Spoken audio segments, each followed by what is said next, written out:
ഇത് കണ്ടോ, 2 ബീറ്റ്റൂട്ട്. ഇതുകൊണ്ട് ഒരു മെഴുക്ക് പുരട്ടി ഉണ്ടാക്കാൻ പോവാണേ. അതിനുവേണ്ടി ആദ്യം ഇത് തൊലി ചെത്തി കഴുകിയെടുക്കണം.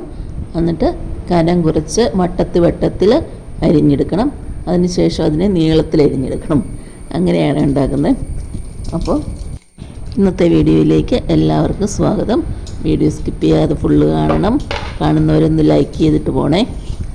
അപ്പോൾ ഞാനിത് ബീറ്റ്റൂട്ട് തൊലി ചെത്തി കഴുകിയെടുത്തുകൊണ്ട് വന്നിട്ടുണ്ട്. ഇനി നമുക്കിതിനെ ഇങ്ങനെ വട്ടത്തിൽ കനം കുറച്ച് അരിഞ്ഞെടുക്കാം. ചിപ്സിനൊക്കെ അരിയുന്ന പോലെ കേട്ടോ. ഇങ്ങനെ കനം കുറച്ച് വട്ടത്തിൽ ആദ്യം ഇത് ഫുള്ളൊന്ന് അരിഞ്ഞെടുക്കാം. അതിനുശേഷം നമുക്കിതിനെ കനം കുറച്ച് തന്നെ നീളത്തിൽ അരിഞ്ഞെടുക്കാം കേട്ടോ. ആദ്യം ഇതിങ്ങനെ ഒന്ന് റൗണ്ട് ചെയ്തെടുക്കട്ടെ.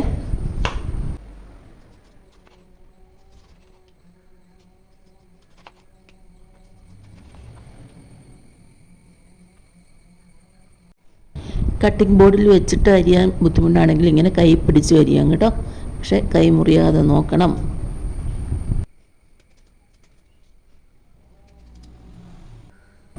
ഇനി വട്ടത്തിൽ ചിപ്സിന് അരിയുന്ന പോലെ അരിഞ്ഞ് വെച്ച് കുറച്ച് കൂട്ടി വെച്ചിട്ട് അതിങ്ങനെ നീളത്തിൽ അരിഞ്ഞെടുക്കാം കേട്ടോ.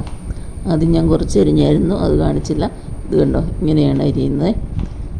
എല്ലാം കൂടെ ഓരോന്നോരോന്നായിട്ട് അരിയണ്ട. കുറച്ച് കഷ്ണങ്ങൾ ഇങ്ങനെ ഒന്നിച്ച് കൂട്ടി വെച്ചിട്ട് ഇങ്ങനെ നീളത്തിൽ അരിഞ്ഞെടുക്കാവേ.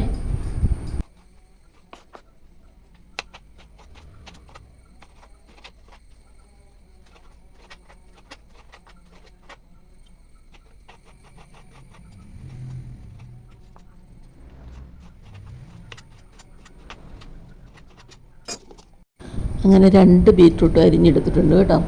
നല്ല നീളത്തിൽ ഒരേ കനത്തിൽ അരിഞ്ഞെടുത്തിട്ടുണ്ട് കേട്ടോ. നല്ല നീളത്തിലാണ്. ഇനി നമുക്കിത് ചട്ടി ചൂടാക്കി മെഴുക്ക് പുരട്ടി ഉണ്ടാക്കാം.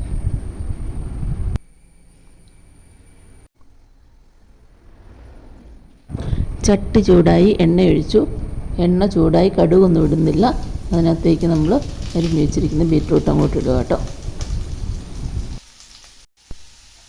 ഇതിലേക്ക് ആവശ്യത്തിന് ഉപ്പിടാം. ഇതെന്നാണെന്നറിയാവോ? ഇത് കാന്താരി മുളക് പൊടിച്ച് വെച്ചതാണേ. കാന്താരി മുളക് ഉണങ്ങി പൊടിച്ചതാണേ. നല്ല എരിവായിട്ടോ. ഇതൊരു 1/2 ടേബിൾ സ്പൂൺ ഇട്ടിട്ടുണ്ട്. എരിവ് ആവശ്യമില്ലാത്തൊരിതൊന്നും ഇടരുതേ.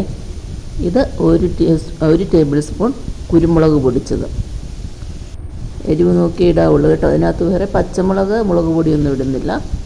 പിന്നെ ഇടുന്നത് മഞ്ഞൾപ്പൊടിയാണ്. ആവശ്യത്തിന് മഞ്ഞൾപ്പൊടിയും കൂടി ഇട്ടു. ഇനി നമുക്കിതെല്ലാം കൂടി ഒന്ന് നന്നായിട്ട് ഇളക്കി മിക്സ് ചെയ്യാം. നല്ലപോലെ ഒന്ന് ആവുന്നിടം വരെ ഇളക്കാവേ.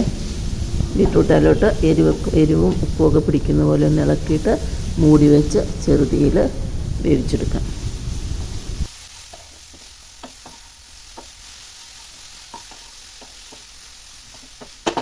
നല്ലതുപോലെ ഇളക്കി യോജിപ്പിച്ച ശേഷം ചെറുതീയിലാക്കി മൂടി വെച്ചിട്ടുണ്ട്.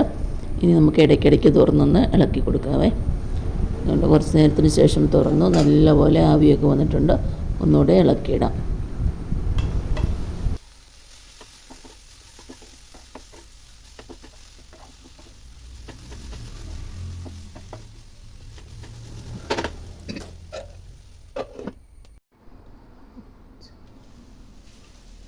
വീണ്ടും ഒന്നുകൂടെ തുറന്ന് നോക്കി ഇളക്കി.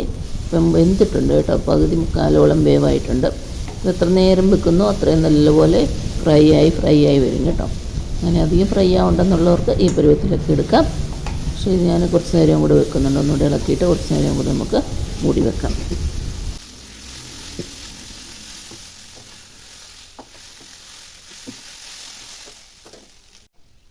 ഒന്നുകൂടെ തുറന്ന് നോക്കി ആവശ്യത്തിന് കറിവേപ്പിലയിട്ട് നന്നായിട്ട് ഒന്നുകൂടെ മിക്സ് ചെയ്യാം. ഇനി അധികം നേരം വെക്കുന്നില്ല കേട്ടോ. ഈ പരുവം മതി. ഇതിങ്ങനെ നമുക്ക് മൂടി വെക്കാം. ഇതിനകത്തിപ്പോൾ എനിക്കൊരു പറ്റിയത് എന്നാന്ന് വെച്ചാൽ നമ്മുടെ കാന്താരി മുളകിന് നല്ല എരിവായിരുന്നു കേട്ടോ. ഇച്ചിരി എരിവ് അങ്ങ് കൂടിപ്പോയി. പക്ഷേ നല്ല ടേസ്റ്റ് ഉണ്ടായിരുന്നു. ഇതാണ് നമ്മുടെ പരുവം. ഇനി കുറച്ചുകൂടെ വേണമെങ്കിൽ ഡ്രൈ ആക്കി എടുക്കാം കേട്ടോ. ഞാൻ ഈ പരുവത്തിലെടുത്തത്. നല്ല ടേസ്റ്റി ആയിട്ടുള്ള മെഴുക്ക് പുരട്ടിയായിരുന്നു.